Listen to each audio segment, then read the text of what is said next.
Welcome दोस्तों। आज की कहानी है किसान की समस्या और बुद्ध। एक बार एक गांव में एक किसान अपने दुखों से बहुत दुखी था।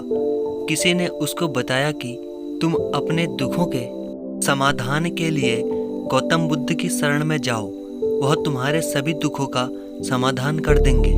यह सुनकर वह किसान बुद्ध की शरण में चल पड़ा। वह बुद्ध के पास पहुंचा और बोला, हे महात्मा, मैं एक किसान हूँ और मैं अपनी जीविका चलाने के लिए खेती करता हूँ, लेकिन कई बार वर्षा पर्याप्त नहीं होती है और मेरी फसल बर्बाद हो जाती है। किसान ने आगे कहा, मैं विवाहित हूँ, मेरी पत्नी मेरा ख्याल रखती है और मैं उससे प्रेम करता हूँ, लेकिन कभी कभी वह मुझे परेशान करती है, जिससे मुझे लगता है कि मैं उससे तंग आ गया हूँ और मुझे लगता है कि अगर वह मेरे जीवन में नहीं होती तो कितना अच्छा होता। गौतम बुद्ध उस किसान की बात शांतिपूर्वक सुनते रहे।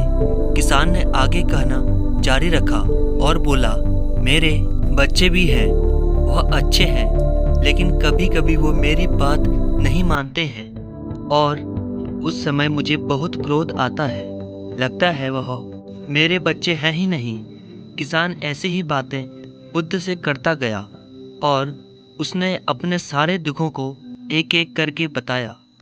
गौतम बुद्ध ध्यानपूर्वक उस किसान की समस्याओं को सुनते गए। उन्होंने बीच में एक शब्द भी नहीं कहा। किसान अपनी समस्याएं बताता चला गया और आखिर में किसान के पास बताने को कुछ भी समस्या नहीं बची। अपना मन हल्का हो जाने के बाद वह चुप हो गया और बुद्ध के जवाब की प्रतीक्षा करने लगा, लेकिन बुद्ध ने कुछ नहीं कहा। किसान अब और शब्द नहीं कर सकता था। वह आवाज ऊंची करते हुए बोला, क्या आप मेरी समस्याओं का समाधान नहीं करेंगे? बुद्ध ने उत्तर दिया, मैं तुम्हारी कोई सहायता नहीं कर सकता। किसान को अपने कानों पर यकीन नहीं हुआ। ये आप क्या कह रहे हैं कि लोग तो बोलते हैं कि आप सभी के दुखों का निवारण कर देते हैं, तो क्या आप मेरे दुखों का निवारण नहीं करेंगे? बुद्ध ने कहा, सभी के जीवन में कठिनाइयाँ होती हैं। तुम्हारे जीवन में कोई नई कठिनाइयाँ नहीं हैं। ये कठिनाइयाँ तो सभी के जीवन में आती जाती हैं। कभी मनुष्य सुखी होता है तो कभी दुखी, कभी उसे पराये अपने लगने लगते हैं और कभी उसे अपने लोग पराये लगने लगते हैं। यह जीवन चक्र है, इससे कोई नहीं निकल सकता है। वास्तविकता में हमारा जीवन कठिनाइयों से भरा हुआ है।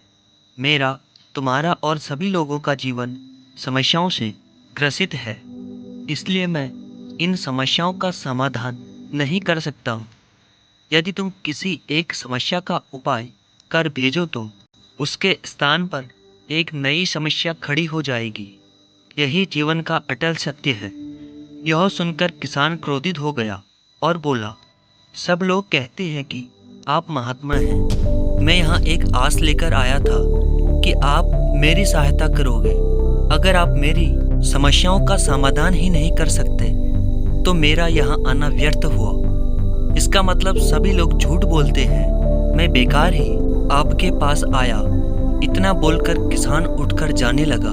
तभी बुद्ध ने कहा, मैं तुम्हारी इन समस्याओं का समाधान तो नहीं कर सकता हूँ, लेकिन हाँ, मैं तुम्हारी एक दूसरी समस्या का समाधान कर सकता हूँ। किसान ने आश्चर्य से कहा, इन समस्याओं के अलावा दूसरी समस्या भला वह कौन सी समस्या है? बुद्ध ने कहा, वह यह है कि इसी समस्या के कारण ही दूसरी कई नई समस्याओं का जन्म हुआ है। तुम इस बातों को स्वीकार कर लोगे कि सभी के जीवन में समस्याएं होती हैं, कठिनाइयां होती हैं। तुम सोचते हो कि तुम इस दुनिया में सबसे ज़्यादा दुखी हो और तुम्हारे जितना कोई और दुखी नहीं है। तुम अपने आसपास देखो, क्या वह लोग तुमसे कम दुखी हैं? तुम्हें अपना दुख बड़ा लगता है, लेकिन जो लोग तुम्हारे आसपास रहते हैं उनको अपना दुख बड़ा लगता है। इस दुनिया में सभी को अपना दुख बड़ा लगता है, चाहे दुख छोटा हो या फिर बड़ा हो, लेकिन वह जिसके साथ घट रहा है उसके लिए वह दुख बड़ा प्रतीत होता है। अगर तुम ध्यानपूर्वक देखो तो समझ जाओगे कि यह जीवन सुख दुख से भरा हुआ है। इसको तुम कभी नहीं बदल सकते हो, लेकिन हाँ, तुम सब दुख से ऊपर अवश्य उठ सकते हो। यह तुम्हारे लिए संभव है। सुख और दुख को हम आने से रोक नहीं सकते हैं, लेकिन सुख और दुख का हम पर कोई प्रभाव पड़े ऐसी व्यवस्था हम कर सकते हैं। और इसकी शुरुआत इस तथ्य को समझने के साथ शुरू होती है कि हम कुछ भी कर लें, जीवन में सुख दुख आने ही आने हैं, लेकिन हमें उनसे विचलित नहीं होना चाहिए। इसलिए आज से तुम यह चाहना छोड़ दो कि हमारे जीवन में कोई समस्या ही न आए, और तब तुम जीवन में आने वाले सुख दुख को स्वयं में समा सकोगे। तूफान के मध्य में भी शांत रह सकोगे और हर्ष उल्लास के साथ संतुलित रह पाओगे। किसान बुद्ध के चरणों में गिर पड़ा। वह समझ चुका था कि अब उसे क्या करना है। मित्रों, यह जीवन सुख दुख से भरा हुआ है।